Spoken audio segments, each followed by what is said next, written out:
get you up to speed on the latest in sports. I'm Denise Tan. Gilas Pilipinas advances to the finals of the Asian Games for the first time in more than 3 decades. The Nationals stunned China with a come-from-behind win. Here's the story. Gilas Pilipinas entered the semifinal game against China, carrying the momentum of the close win against Iran. China's Team Dragon, on the other hand, is also surging off consecutive wins in their last 4 games. After a tight first quarter, China zoomed to a 20-point lead just before halftime.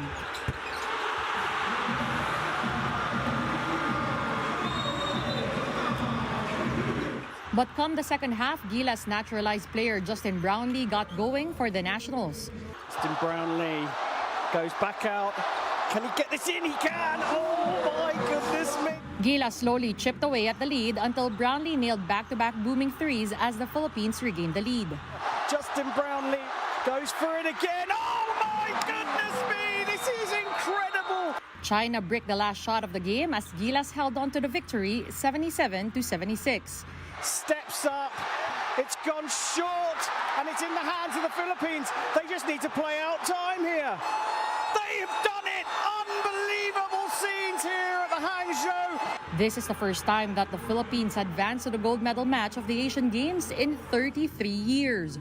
Gilas coach Tim Cohn admitted he had lost hope at some point that the team can come back from the early hole. It's just a miracle. I mean, I can't even imagine it happening that way, you know. The guys just kept battling and amazing. Great character to follow that up after the Iran game. Brownlee finished with 33 points and a back of 7 3-pointers. The 3-time PBA best import also outscored the entire Chinese team by himself in the fourth quarter, 17-14. Just keep fighting and keep battling. Coach Tim, he told us before the game we had to do something special to win this game. And it was special. It was a special win for us. Pearly heart, our pearly Filipino heart, that Puso. That was the main thing that got us over the hump in this game. Up next for Gilas is a rematch against Jordan in the gold medal game. The national team's only loss came at the hands of Jordan during the last game of the group stages. This is why the team is bracing for a tough battle ahead. Getting the team to move forward and get focused is going to be difficult. But we're going to come in with we're going to be high. They just got to make sure we're not too high. Use the high that we got and move forward with it. We should have confidence. You know, we should be a little bit confident in our shots, and hopefully we can get out to a good start against Jordan. Catch the game live on One Sports and Pilipinas Live app on Friday, October 6. Marshall Yumir Felix. In boxing, Yumir Marshall has also entered the finals of the 80-kilogram division of the Asian Boxing. Marshall knocked out opponent Ahmad Gousoun of Syria in the second round. The Pinoy slugger unloaded a rock-solid right hook right in the opponent's jaw for the win. Oh, that was another massive punch for Yumir Marshall. After advancing to the final, the boxer has also secured a return ticket to the Olympics in Paris next year. Marshall was a bronze medalist during the 2020 Tokyo Olympics, although in a different weight class.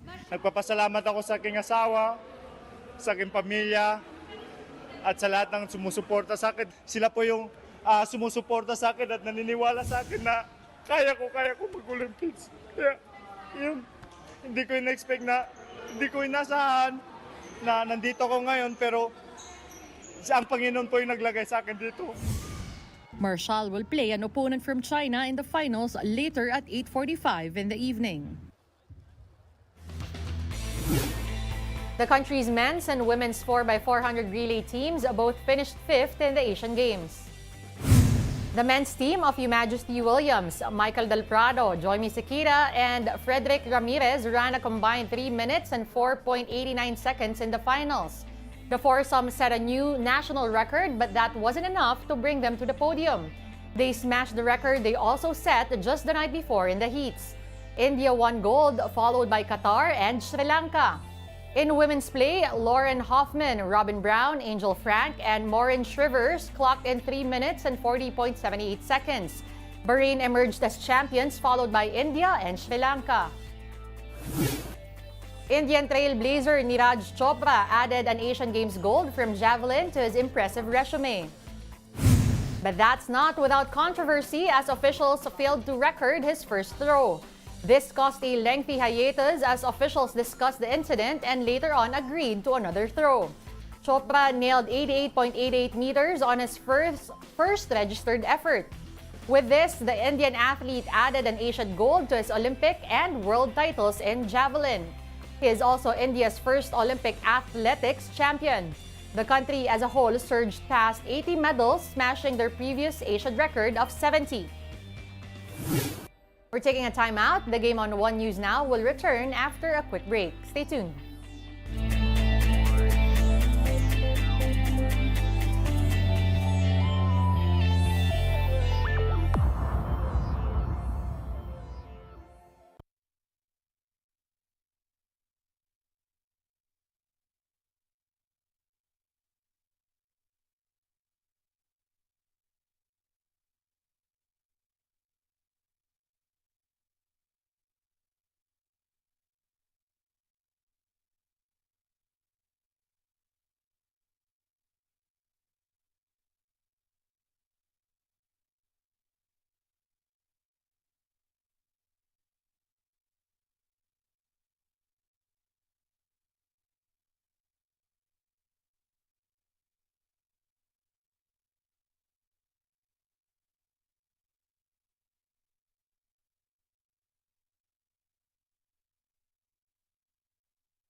You're still watching the game on One News Now. I'm Denise Tan. Thanks for joining us.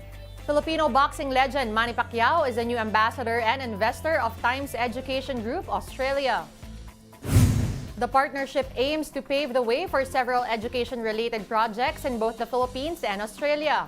It will be giving away scholarships and training to partner universities and their students. The move also looks to make the Time Group as a worldwide premier institution for education by 2024. Morocco, Spain, and Portugal have been named co-host of the 2030 FIFA World Cup. The details in this Reuters video.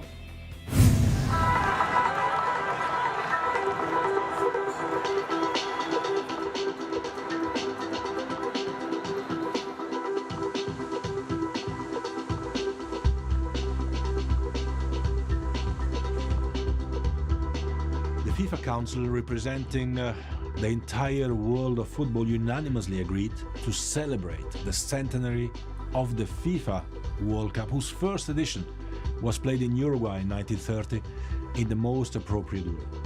As a result, a celebration will take place in South America, and 3 South American countries, Uruguay, Argentina, and Paraguay, will organize 1 match each of the FIFA World Cup 2030.